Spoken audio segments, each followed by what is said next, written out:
சென்னை வானூர்தி நிலையத்தில் பத்திரிகையாளர்களை சந்தித்த விடுதலை சிறுத்தைகள் கட்சி தலைவர் திருமாவளவன் திமுகவுடன் கூட்டணி பேச்சுவார்த்தை நடத்த தங்கள் கட்சிக்கு இன்னும் அழைப்பு வரவில்லை எனவும், தமிழ்நாட்டை பொறுத்தவரையில் திமுக மற்றும் அதிமுக இடையேதான் போட்டி எனவும் தெளிவுபடுத்தியுள்ளார். திமுக தலைமையிலான மதசார்பற்ற முற்போக்கு கூட்டணியில் இடம்பெற்றுள்ள ஒவ்வொரு கட்சியாக அழைத்து தொகுதி பங்கீடு குறித்து பேச்சுவார்த்தையை நடத்தி வருகின்றனர்.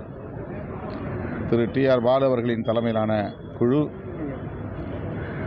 தேதி வாரியாக, கட்சி வாரியாக சந்தித்து வருகிறார்கள். விடுதலை சிறுத்தைகள் கட்சிக்கு இன்னும் அழைப்பு வரவில்லை. அழைக்கும் போது நேரிலே நாங்கள் சந்தித்து எங்களுக்கான தொகுதிகள் குறித்து நாங்கள் பேச்சுவார்த்தை நடத்தி உரிய தொகுதிகளை கேட்டு பெறுவோம். திமுகவுக்கும் அதிமுகவுக்கும் இடையிலான போட்டி தான் இந்த தேர்தல் என்று பொதுமக்கள் பேசுகிறார்கள், விவாதிக்கிறார்கள்.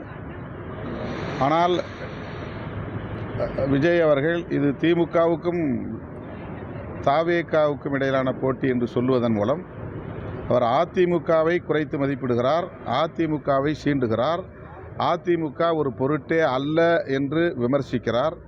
எனவே அவருடைய விமர்சனம் அதிமுகவுக்கு எதிரான விமர்சனமாகத்தான் இருக்கிறது.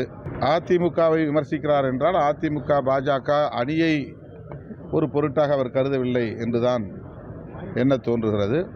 அவர் என்ன எதிர்பார்ப்பில் இந்த கருத்தை பேசுகிறார் என்று விளங்கவில்லை. பொறுத்திருந்து பார்ப்போம்.